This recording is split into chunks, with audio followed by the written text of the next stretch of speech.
Phone calls తీసుకుందాం. 9652777636. First call. Hello good morning అన్న. Good morning అన్న, చెప్పండి అన్న. ఎక్కడి నుంచి అన్న? ఇక్కడనే అన్న, మల్కాజ్గిరి నుంచి. చెప్పండి బ్రదర్.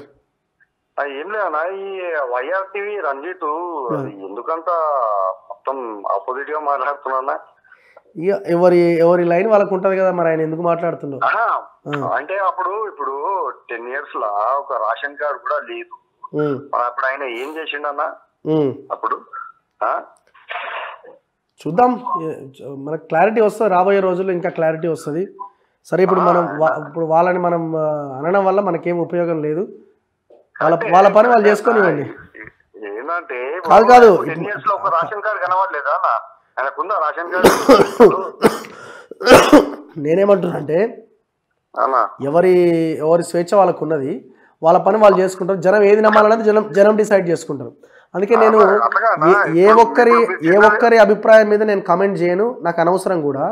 ఇప్పుడు నేనేం మాట్లాడాలి? మనం ఇప్పుడు తెలంగాణ ప్రజలకు ఏం జరుగుతున్నది, ఏమన్నా మంచి జరిగే అవకాశం ఉన్నదా, ఏం చేయాలనే దాని మీద ఫోకస్ చేద్దాం. అంతే కదా. ఇప్పుడు మీరు చెప్పేది రైట్. ఇప్పుడు ఆయన జర్నలిస్టే కదా అనిపిస్తుంది నాకు. సరే, కేసీఆర్ మా బాపు అంటున్నాడు ఆయన, అది కరెక్టేనా ఏమన్నా? ఓకే, ఎట్లుందన్న మల్కాజ్గిరి రేపు ఎంపీ ఎలక్షన్ ఏం జరుగుతుందో అన్నా? ఇంకేం లేదన్నా, ఇంకేం లేదు, చూడాలన్నా. ఓకే, ఓవరాల్ గా ఎట్లుంటది అన్నా? ఓవరాల్ గా కాంగ్రెస్ వర్సెస్ బీజేపీ ఉంటుందా? ఓకే, కాంగ్రెస్ వర్సెస్ బీజేపీ అంతే. రైట్ అన్న, థ్యాంక్ యూ. మరో కాల్. హలో, గుడ్ మార్నింగ్ అన్న. గుడ్ మార్నింగ్ అన్న, చెప్పండి.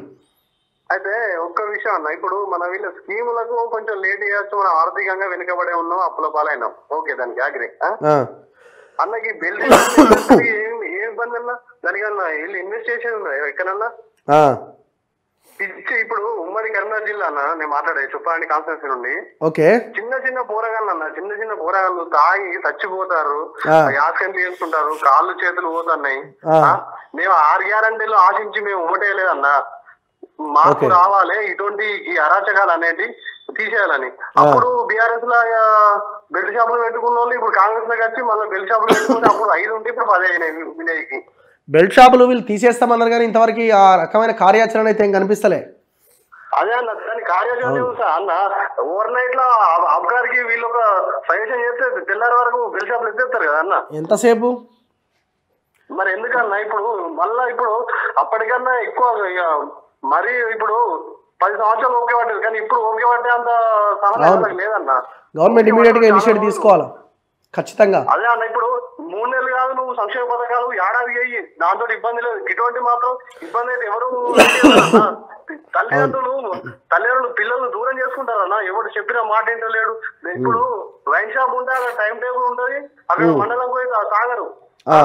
ఇక ఇంటి పక్కకి కాబట్టి వాడు రాత్రి 1కి పోతాడు, పొద్దున 5 గంటలకి లేచిపోతాడు. రైట్, థ్యాంక్ యూ అన్న, థ్యాంక్ యూ. అందుకే 100 కోట్ల రూపాయల లిక్కర్ అమ్ముడైపోయింది. కారణం ఏంటంటే బెల్ట్ షాప్లే. మరో కాల్. హలో, చెప్పన్నా.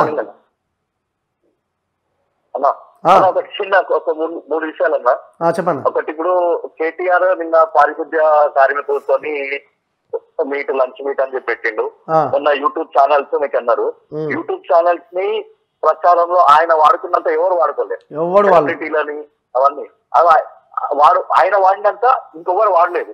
దాన్ని మాకు యూట్యూబ్ ఛానల్ లో పోయినామని వాళ్ళ మీద బదలాడాం. కానీ ఒక టీమ్ లీడర్ ఒక రాష్ట్రాన్ని నువ్వు నడిపించడం అంటే గెలుపు ఎంత అయితే తీసుకున్నావో ఓటర్ని కూడా అంతే తీసుకోవాలి. అప్పుడు ఉంటేనే నువ్వు టీమ్ లీడర్ అవుతావు. ఖచ్చితంగా యాక్సెప్ట్ చేయాల్సింది. ఎప్పుడు ప్రతిసారి గెలవాలంటే ఎట్లా సాధ్యమవుతుంది? కాదు కదా. ఎట్లయితుంది? మీరే ఒప్పుకున్నారు కదా, మేము మమ్మల్ని ఓడగొడితే మేము బ్రష్ తీసుకుంటాము చేసుకుంటాం. అలా ఇప్పుడు ఎమ్మెల్యేగా ఆయన గెలిచినప్పుడు మనం ఇప్పుడు జీతం ఇస్తున్నాం. నాకు 1,00,000 రూపాయల, 50,000, 5,000, 10,000. ఇప్పుడు ఏం చేయాలి అంటే ప్రజల్లోకి వచ్చి నువ్వు 1,00,000 రూపాయలు జీతం ఇస్తున్నాం కాబట్టి ప్రజాసేవన ఏదైతే ఇప్పుడు పెట్టిరో రేవంత్ రెడ్డి పెట్టిన దాంట్లోకి వచ్చి కూర్చొని సమస్య లేదు. నువ్వు మొత్తం బంగారు తెలంగాణ చేస్తే 7 లక్షల అప్లికేషన్లు, 70,000 అప్లికేషన్లు, కోర్టు అప్లికేషన్లు ఎందుకు వచ్చినాయి అప్పుడు అడుగు. అది ఇవన్నీ మనం ఎందుకు చేయలేదు, ఇవి ఎందుకు వచ్చినాయి అని చెప్పి అది ఆత్మపరిశీలన చేసుకోవాలి. ఆ వచ్చి రేషన్ కార్డులు ఇవ్వాలి, ఎప్పుడు ఇచ్చేయాలి, రేషన్ కార్డు ఇవ్వాలి. నువ్వు 10 సంవత్సరాల్లో ఒక్క రేషన్ కార్డు ఇవ్వలేదు, 2 నెలలకే రేషన్ కార్డులు ఇచ్చేయాలని నువ్వు చెప్తున్నావు. కామన్ సెన్స్ ఉండాలి అడగడానికి. ఏవైతే క్వశ్చన్ ఆపోజిట్ వేస్తున్నారో ఫస్ట్ మేము ఎందుకు చేయలేదు అని చెప్పి ఆపోజిషన్ వాళ్ళు క్వశ్చన్ వేసుకున్న తర్వాత గవర్నమెంట్ కి క్వశ్చన్ వేయాలన్నా. రైట్ అన్న, థ్యాంక్ యూ. సో అందుకే మేము ఏమంటున్నామంటే ఇప్పుడు ఈ బీఆర్ఎస్కి అనుకూలంగా పనిచేసిన మొన్నటిదాకా పనిచేసిన సోషల్ మీడియా యూట్యూబ్ ఛానళ్ళు వీళ్ళకి కనీసం అడిగే రైట్ లేదు. ఎందుకంటే 10 yearsగా ఏం చేసినారా బాబు అని ఒక్క క్వశ్చన్ ఎవరైనా అడిగిండా? లేదు. బీఆర్ఎస్ నాయకులు ఎవరైనా కేటీఆర్ లాంటి ప్రయత్నం చేసిరా? మరి మీకు అడిగే రైట్ ఎక్కడిది? Hello, TV ఆపాలన్నా. హలో అన్న, బాగున్నా చెప్పన్నా. అన్న నేను మీతో 5 నిమిషాలు మాట్లాడతాను. 5 నిమిషాలు లేదు, 2 నిమిషాలు చెప్పండి అన్న. ఇప్పుడు ఏంటంటే 6 గ్యారంటీలు అని ఇమీడియట్లీ అన్నారు కదా, ఎవరికైనా కొంచెం టైం ఇవ్వాలి కదా అన్న.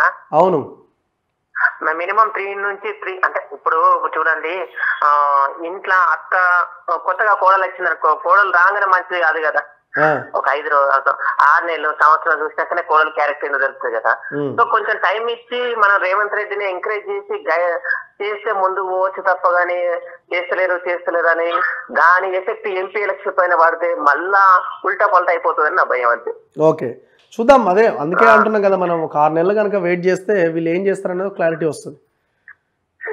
అది ఒకటి, దాన్ని వెయిట్ చేసి మనం కూడా జనంలో ఉండాలి. మళ్ళీ లేదు రేవంత్ ఇట్లా చేయట్లేదు అని మనం ఎంపీ ఎలక్షన్ లో వేరేటం గెలిపిస్తే మనకు పట్టు అనేది తగ్గిపోతుంది, బలం అనేది తగ్గిపోతుంది. ఓకే, రైట్ అన్న, థ్యాంక్ యూ. ఓకే.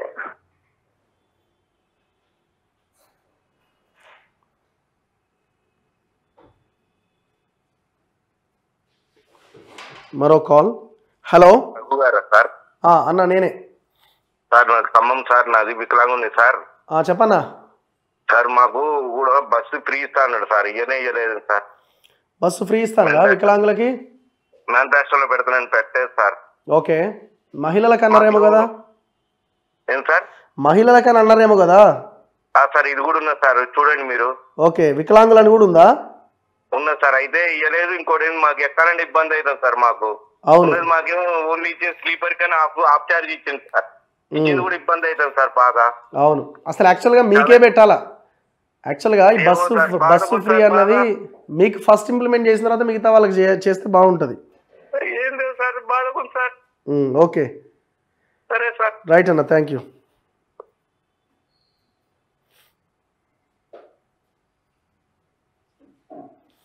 హలో అన్న, చెప్పండి అన్న. నమస్తే అన్న. నమస్తే అన్నా. ఇప్పుడు ఇవన్నీ ఎవరికి నచ్చినాయి వాళ్ళు ఆఖ్యానించుకుంటూనే పోతుర్రు. కానీ ప్రజలకు ఇంకా ఈ చెప్పిన వాగ్దానాలన్నీ ఉన్నాయి లేని అన్ని ఈ ఖాళీ ఒట్టి వాగ్దానాలు వేసి ఎన్ని రోజులు మధ్య పెడతారు? ఎవరు ఫ్రీ అని అడుగుతారు అన్న. ఫ్రీలు ఎవరు కావాలన్నా? ఈ రోజు ఏ రైతు గాని ఎవరైనా సామాన్యుడు పని చేసుకుంటే బాగుపడతాడా?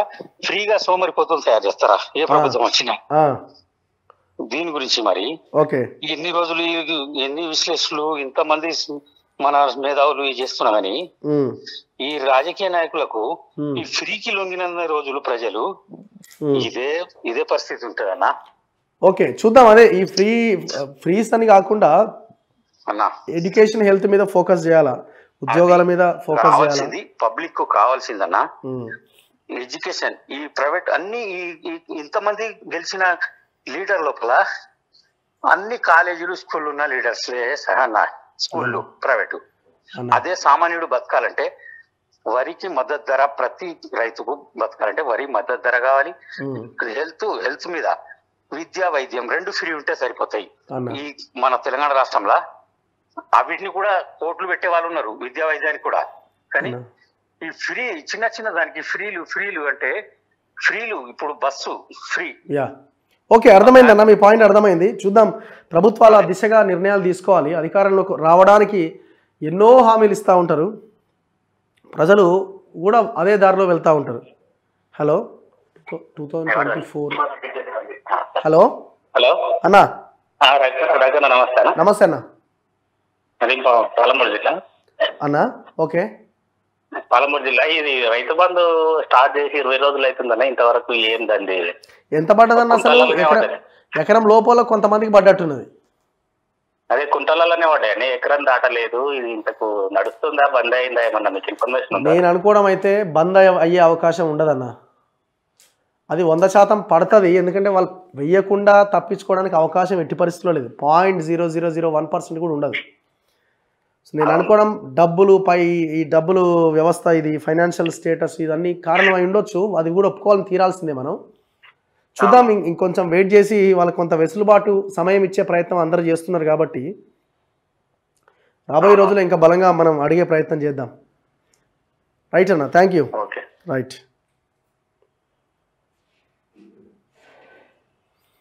మరో కాల్. హలో హలో అన్న.